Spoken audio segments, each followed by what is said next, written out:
Hey Legacy Traders, it's Tim Key with Option Legacy. I wanted to make a video because I had to laugh at myself whenever this happened. So literally, I felt like it was Christmas morning on this earnings announcement in Apple.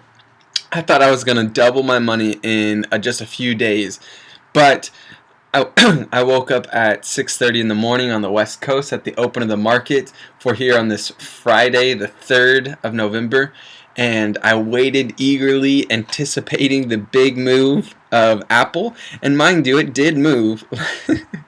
Let's see, the close price here was 168 and some change, and it opened at 174. That's a $6 move. And I got into Apple here on the 31st. I went long in Apple's November monthly 172.50 option, which is up here. Let me see if I can mark that. We'll put green because that's what I needed for it to go to make money. I need to come here. And so mind you, I get in October 31st. I buy 3 contracts of the November monthly 172.50, and I need Apple to come up to this point to make money, right? So let's go look at the orders over here.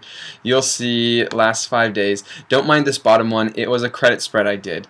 So I enter in on October 31st with buy 3 November monthly 172.50 calls. Boom.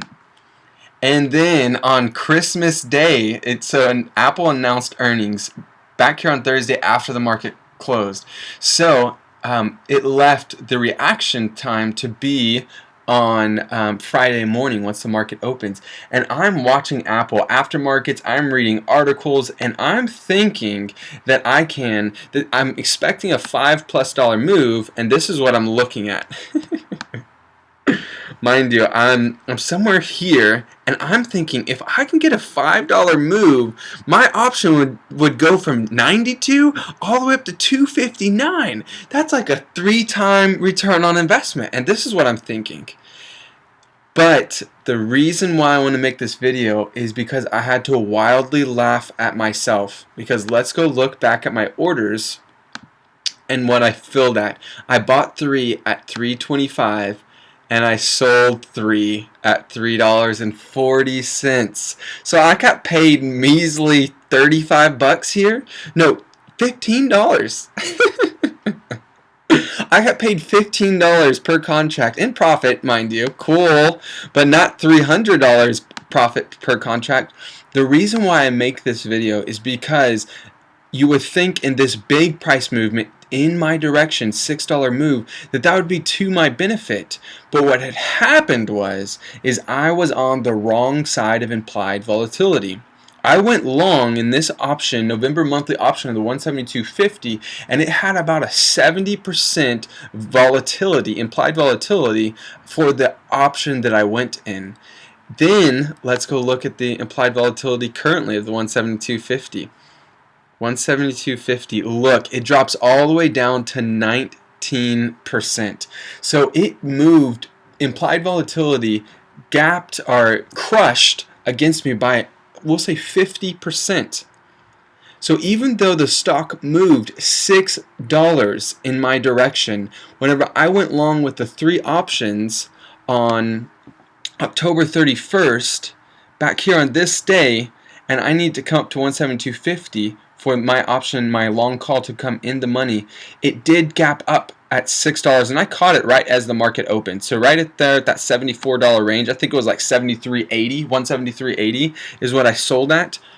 Abby, sorry, my dog is trying to go somewhere. There's a squirrel outside. What dog wouldn't want to chase a squirrel?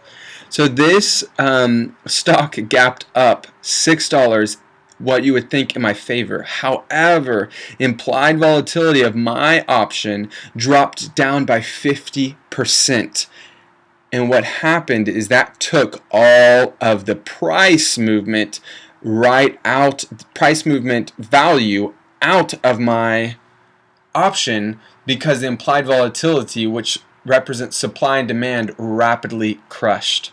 So if you've gone through my course Legacy Trading, you know that I talk so much about using implied volatility in our favor.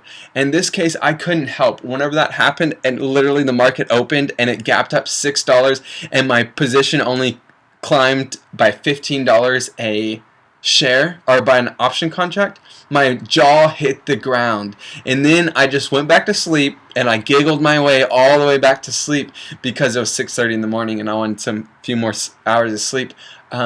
And I giggled all the way because I realized the power of implied volatility. So whenever you're getting into a trade, you have to understand what you're getting into. If you're an option premium seller, which is what we are with credit spreads, then you must sell when implied volatility is high. If you're looking at going long, which sometimes I do, however, I do not go long often because it's a 50-50 chance of what direction. It's dependent upon the price direction of the stock, and that is a 50-50 chance. So the probability is low, however, the reward can be higher going long.